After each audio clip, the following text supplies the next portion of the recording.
Okay, so this is Newton at 13 weeks, and we have the stone game. He loves the sound, the hollow echo sound of these stones, and then he gets really frustrated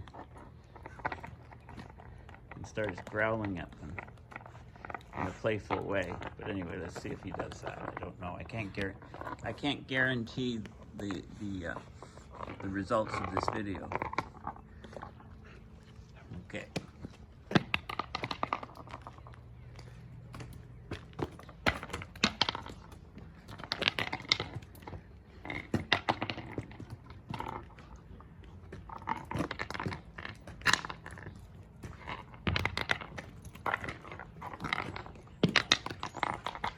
It's funny because the grass is always greener on the other side, right?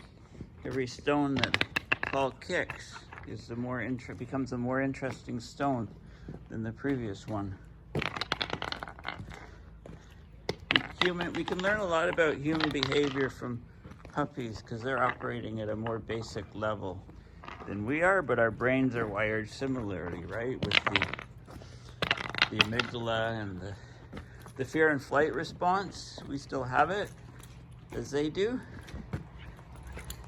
Right, so to give you an example, when he's on a walk, he easily gets distracted, right? If it's windy and dry, leaves are all blowing, and he chases all these leaves. And chasing all these leaves, that's exactly what humans are like on the internet, right? Or if we're working, right, doing our jobs, we go on the web, and we see a site, and then it's a leaf. You know, we chase after that site. And then we see something else, grabs our attention. You know, another leaf, different type of leaf, looks better. You know, we chase that website. And this continues ad nauseum. And we look at our watches and we realize that half of the day has gone by.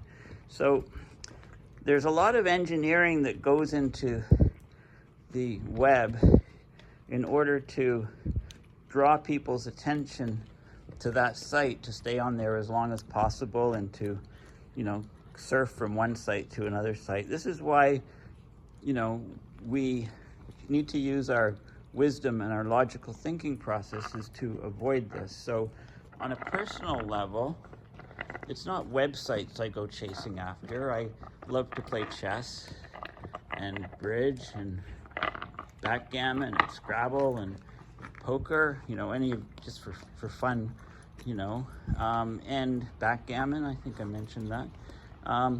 So those things, what they do is the way the brain is wired, you know, they're like the leaves that are blowing across the road. You know, I go to them, and it increases the dopamine levels in your brain and gives you that, you know, that pleasant feeling. And if you let it get out of hand, then you end up craving it, and you need it. So it's basically short-term, that good feeling in the short term.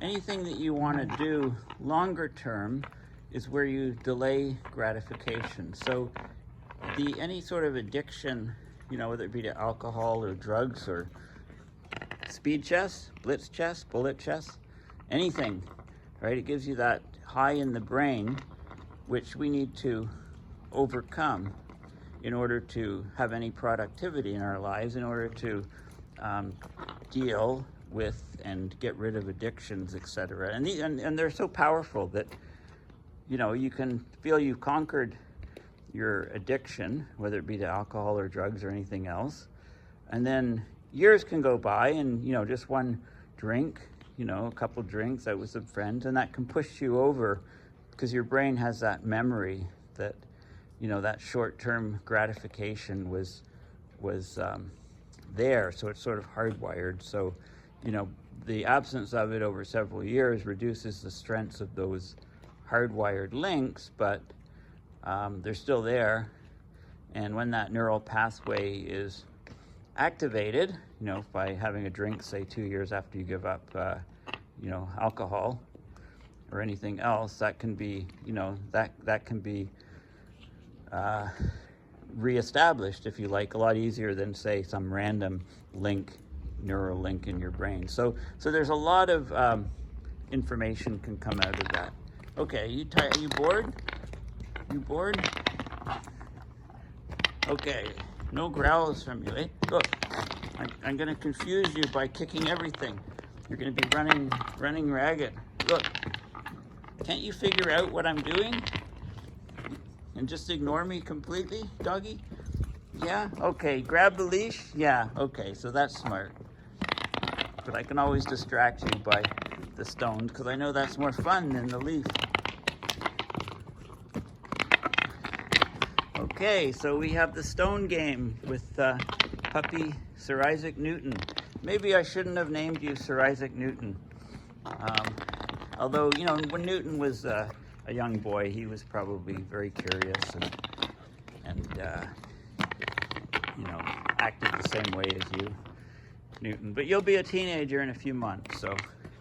Okay, well, thanks for listening, and to my psychological assessment on addictions and dopamine, different parts of the brain, making us transferable from, what a puppy's behavior to human everyday behavior. So next time you're on the web and you find a website, think of yourself as chasing a leaf across the street, and then another leaf comes by and you chase that, and then realize, hey, that's what's happening with you. So, and you can just shut it off and get back to your regular work. Okay, thanks again for listening. Bye for now.